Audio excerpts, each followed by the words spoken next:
re-examination, Ms. McPherson? My Lord, if I may ask that we take our tea adjournment now, if we can proceed off the tea with just everything yes, that we can run smoothly then finalize the one shot. Yes, yes.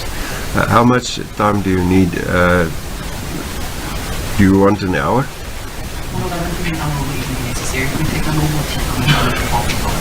If I'm including a court personnel, if we then take our tea adjournment now perhaps, and then return if suitable. I see heads nodding all over the place. So yes,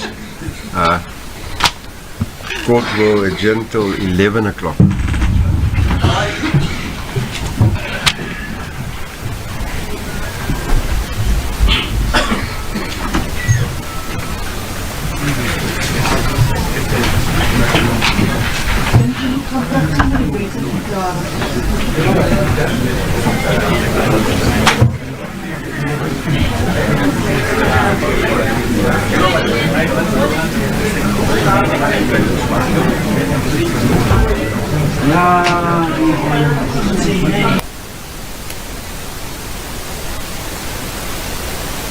That they still were seeking her, which this then confirms.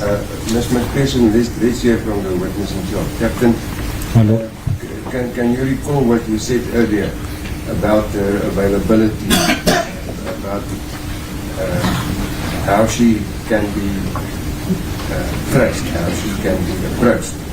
Can you remember having said anything in that vein? Yes, my Lord, I can. And as Advocate McPherson says, there's two differences. The one is the contact, but at one stage during my testimony, I did mention of a document that I can recall, but which I could not find at that stage. And the court gave me time to look for it, where I said that even the FBI and all the U.S. Marshals could not get hold of her at her residence. And this was the email that I made reference of during that testimony. It was not for the fact that I couldn't phone her or send her an email. It was merely based on the testimony to say that when they were looking for her, they couldn't find her, and there was they had difficulty, if I can say it like that. And this is only just to confirm from the U.S. what Maria Lerner says from her side, that the U.S. Marshals also said they could not find her at the residence, to confirm where she's actually staying at that stage. But you yourself, you had a telephone number? Not to say a telephone number, but definitely an email address, yes. So you could contact her by email if you want? I could have, my Lord. Thank you, my Lord.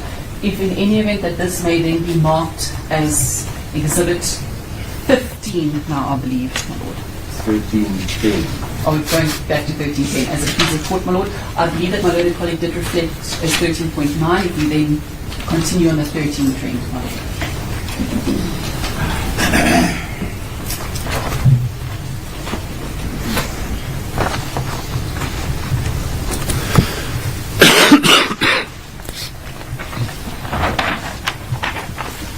Captain, what has also been questioned to you now quite a bit by my learned colleague is with regards to the arrest in the United States of Mitchell. Do you remember that? You must just tell me which one are we talking about. The actual arrest by the US officials of Mitchell, the emails that were questioned to you just before my learned colleague stood down from his cross-examination. The unknown reason for the arrest. Indeed, sir. Yes, I recall that.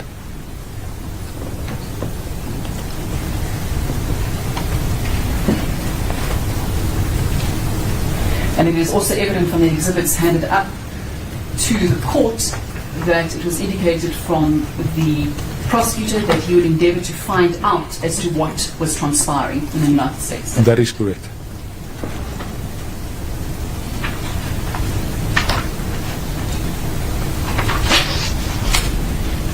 And it would appear that not only was it an unknown reason, but it would actually have been an unrelated reason to the actual extradition. That is correct.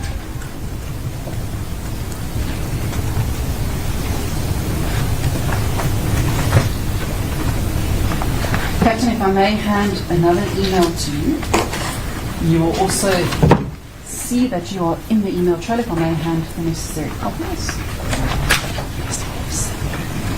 My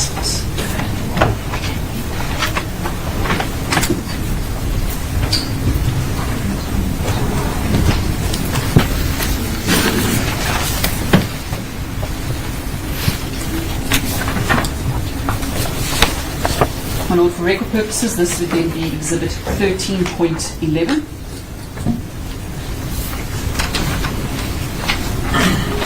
You see these particular emails, and you'll also note that you are included in the email trail. I see that, yes. If I may turn you to the email dated Thursday, February 16, 2023 at 6:21 p.m. If I may complicate this for you, it is on page 1. It's on the 6th page from the top.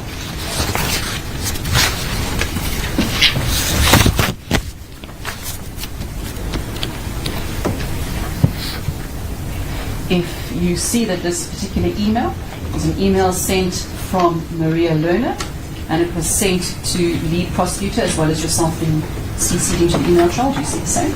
I do.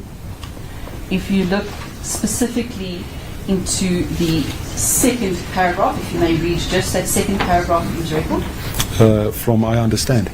From my understanding, and up until where it ends off with information has been provided to you on this. Thank you. I understand your frustration with this situation and will do my best to explain what happened. At your request and following the presentation to me via email of documents indicating that Ms. Chillota's sponsor had withdrawn their support and she had overstayed her visa, I alerted immigration authorities of this information. My agency, DOJ, has no authority to order or authorize the immigration authorities, ICE, on how to conduct their matters, and indeed, ICE has their own attorneys who review such matters before acting upon them. Ms. Chillota was arrested for overstaying a visa, and since this matter was not a criminal one, I learned of its status only by reaching out to one of the ICE agents in the US who participated in that arrest. I learned earlier this week, however, that the immigration lawyer who reviewed her matter failed to consider one option that would permit her to remain in the country. That is, that she continued to be enrolled in school even if she has no sponsor, and as a result she was released. I delayed informing you to see if I could learn more, but no further relevant information has been provided to me on this. There is also a further email, if we can turn to page... I need to point out one aspect from my end. My learned friend objected earlier when I questioned this very issue, and I want to highlight the following. It's coming up for the first time. This email that my learned friend is referred to, of 16 February 2023, and the relevant part that she refers to is as follows. Email 2, Advocate Donation, and it says in the first line, at your request, and following the presentation to me via email of documents indicating Ms. Chillota's sponsor had withdrawn their support and she had overstayed her visa, I alerted immigration authorities of this information. So it leads directly back to what they had objected to earlier and proves exactly what I sought to prove through cross-examination. I need to record that because this is incorrect that it's handed in re-examination. It's actually beneficial to the case that I seek to prove. I need to make that clear. Had I had this previously, it would have been the subject of the cross-examination. And there it is before your lordship, black on white. In the previous email, it follows the same trend, my lord. If the lordship will note that the captain conceded yet again that he did have an email and she was traceable through an email at every time, that they never emailed to us. They both clearly, my lord, ought to be handed in the chief, not at this stage. Ms. McPherson, there is no real objection. No, indeed, so it was merely a noting. You may proceed. Thank you, my lord.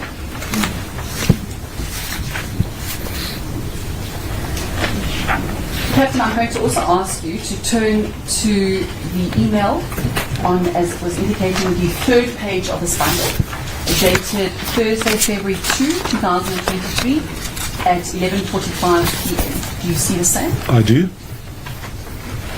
Could you also proceed to read paragraph 2 into record?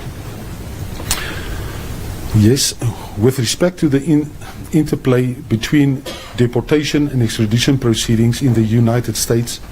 They are entirely separate, and both are legal and valid routes to removing a person from the United States.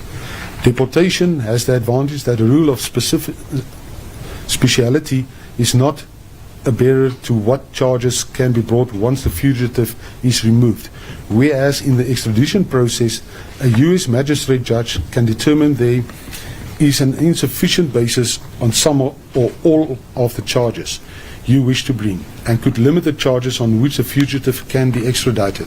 As long as the deportation order is finalized before the extradition inquiry begins, there is no need to continue with the extradition process, as the deportation order is a legal way to remove her from the country. However, if the deportation process is not completed when the extradition inquiry begins, then the deportation process is put on hold until the extradition inquiry is completed. Once both proceedings have been started, the extradition proceedings will take precedence. And from that, it appears that there's a difference between the extradition, that the state was seeking the deportation with regards to the visa requirements. That is correct.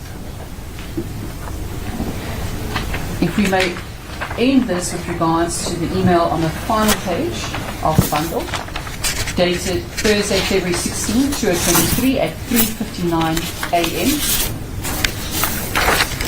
This is an email from the prosecutor, the lead prosecutor. And if we look, you are also included in that email trail. Do you see the same? I do. If you may look, I wouldn't regard good morning as a paragraph, nor our telephonic conversation yesterday. So if you can read that first particular paragraph into record. As mentioned by you, Mr. Lotta has been released in the U.S. What I fail to understand is firstly, why me or my office was not informed of the arrest from the outset. Secondly, why we were not informed of the release of Mr. Lotta and the reason therefore. And thirdly, why I have not received a report or statement regarding the history of the arrest, release, etc. I have requested feedback since the 31st of January 2023. On 9 February, after another query, Interpol replied that the matter will be discussed with you to get clarity. Nevertheless, I had to call you to get feedback only to hear for the first time that she had been released. And from this, the very specific query was, I was not informed of the arrest from the onset, or what was happening, why the reason thereof of the actual arrest. Do you see that from the third line? Yes, I do. Were you aware prior to actually inquiring as to what the arrest was for? No, what the arrest was? No, I was not.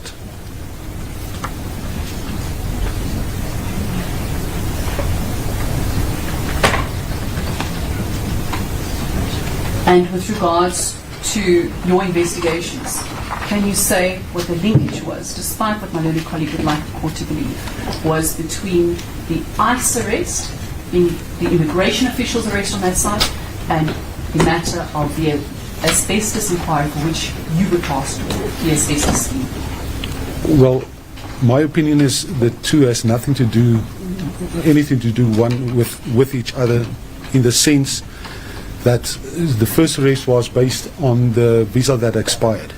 It was not done on the extradition application.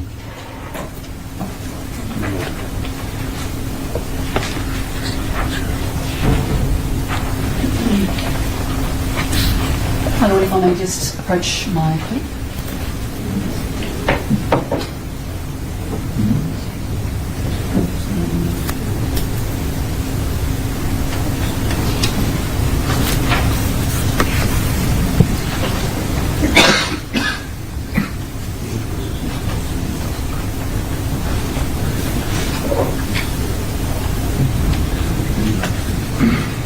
Thank you for the indulgence. Just one last aspect. The very first email where the inquiry began was Wednesday, the 8th of February 2023 at 7:52. And this was directed directly to Interpol from the prosecutor. If you may read just that email into record. Which one is that? That is the very first email, my lord, on page the bottom, it's a bit section at the bottom of the page says page 4, but it is page 1 of the bundles handed to the court of Exhibit 13.11. It indicates from Johannes M.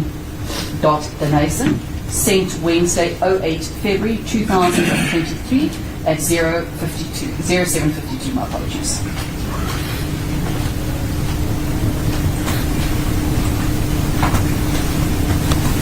On the very first page, my lord. First page of the bundle. The first page of the bundle, my lord.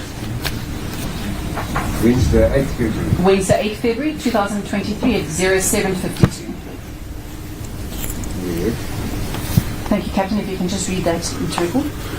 Good morning. I have not received any feedback on my previous mail. This means that we are still in the dark about a number of issues as outlined in my previous mail. While we are being bombarded by the attorneys of the accused and the media, this situation is totally unacceptable. I would have expected better cooperation from a specialist agency like Interpol. I expect an urgent response before end of business tomorrow. Advocate Danason. So it is clear, as early as the 8th of February 2023, after it had been brought to the State's attention, inquiries were made as to what the purpose of the arrest was. That is correct. And if we look at the trend of the email, it was some time before an answer was given. It was, yes. And that we can see that had requested, as per the email that you had read, the previous email that you had read into record, the dates indicated of the 31st of January 2023, where there had also been a request made, That is correct. and yet it was not provided. That is correct. Thank you, my lord. Nothing further.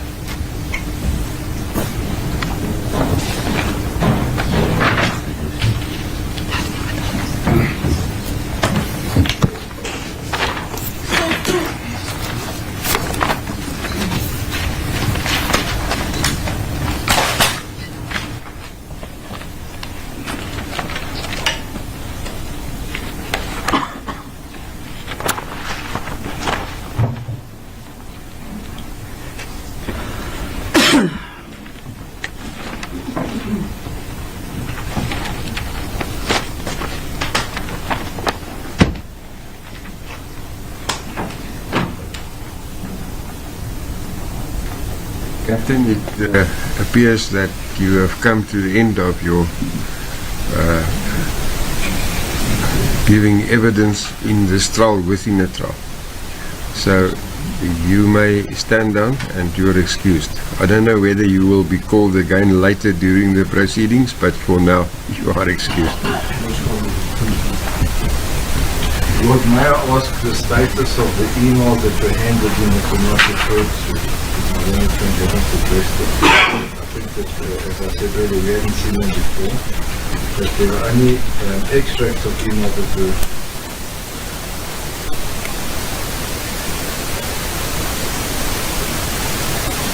The last part that weren't referred to, as well as the emails that we were entitled to and not referred to, that were handed in now. But they seem to be not in the same order.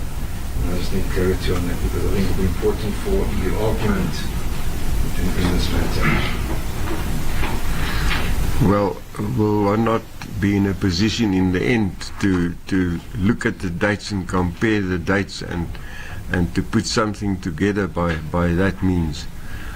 Is it necessary for the state to My Lord, they've ended up emails that they haven't referred to. I can give you lots of an example which clarifies issues. My learned friend referred, when she dealt with the second bundle, my Lord, she referred to an email of the 2nd of February 2023 and she jumped to the second paragraph. In the first paragraph it says as follows. Good afternoon, Johannes. I wish I'd been informed of the prior arrangements. I could have notified immigration officials to wait a little longer in the event she self-deported. I sent inquiries to them asking for additional information on what happens now. If she's in fact willing to be deported instead of challenging the proceedings, I will let you know what I learn when I get an answer. I will note, however, that from your email it seems that you are taking your word that you had voluntarily bought a flight to South Africa. I recall you informed me that she was a flight risk to Nigeria, where her boyfriend is from, so I guess there was a danger that she would flee elsewhere. Now, the issue is that was not referred to. Can we accept that that will be maybe utilised in argument later, because it hasn't been the subject of any examination in chief, cross-examination, or for that point, re-examination. I see what you mean, Mr. Ellis. You say there's an email now before you. Yes, my lord. And there was only specific reference to certain parts of that, and you want to know whether that whole email can be used by whoever wants to use it. As well, my lord, as the emails that were not referred to that were in this bundle. There were emails here that were handed up, and give you, if you just look at the front page. My lord, perhaps I can just, to assist my learned colleague, in fact it's an email trail, as is evident from what's before court. Status and objections is handed in as an entire email trail. Should my learned colleague refer to any of those in his he's more than welcome. That would then cut this part of it. There you have it. Thank you, my lord. Thank you. Anything else you want? My lord, I think it would have extended the cross-examination somewhat. It's refused. Thank you.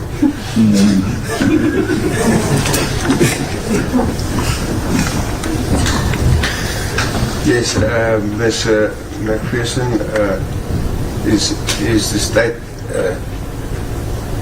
going to call any more witnesses in this trial within the trial? Indeed, so my lord, we had already indicated that the next witness that would be called is the now General Gerber. Unfortunately, as already indicated initially that he was only available as from next week, that we had cautioned the court when we had done with the leading of the trial within a trial, due to the fact that he was present in Bloemfontein and unable to attend to work with the National Commissioner. So when can he be available to testify? My lord, from what I'm aware, that he is able to obtain a flight to Bloemfontein on Tuesday the 20th of May. At this point in time, are there any other witnesses that the state will wish to present in this trial within the trial, or is it only Gerber? My lord, again, it's a difficult aspect to give a definitive answer on, as it is also dependent on what cross-examination is. Yes, I understand that, but I mean, for now. There is a possibility of one further witness being called, apart from Gerber. Apart from Gerber. Indeed so. However, that is an aspect that needs to be taken to deliberation.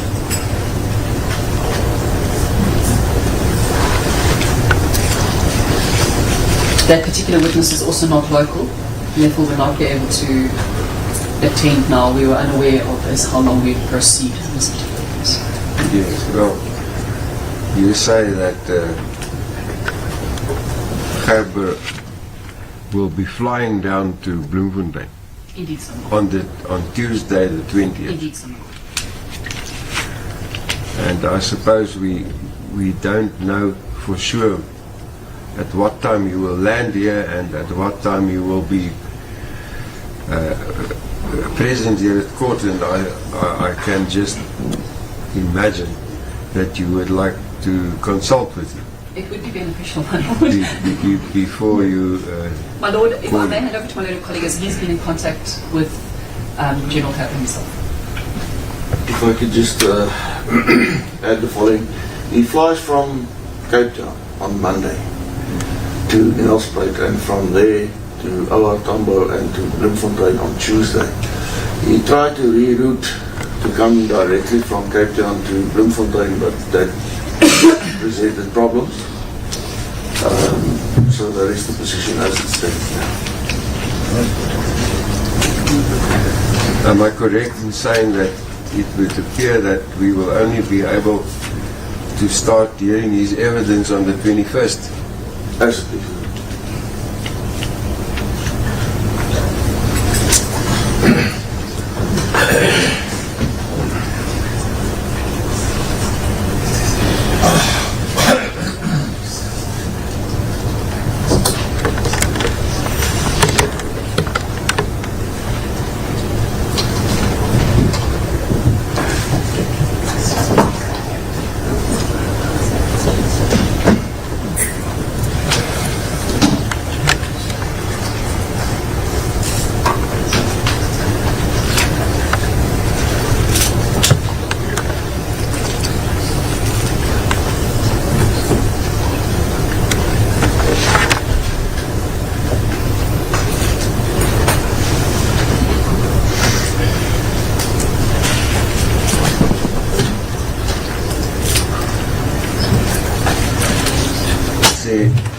any of the counsel or the accused who has an objection if we now stand this matter down until Tuesday, 21 May?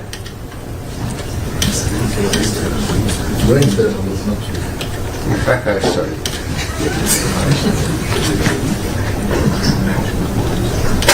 You are indeed correct. It is Wednesday 21 May next week.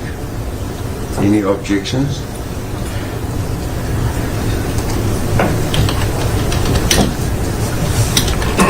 Well then, in the premises, I adjourn this matter to Wednesday 21 May 2025 at 9:30 in the morning. All the accused are warned to be present. The bail are extended accordingly. The court will adjourn.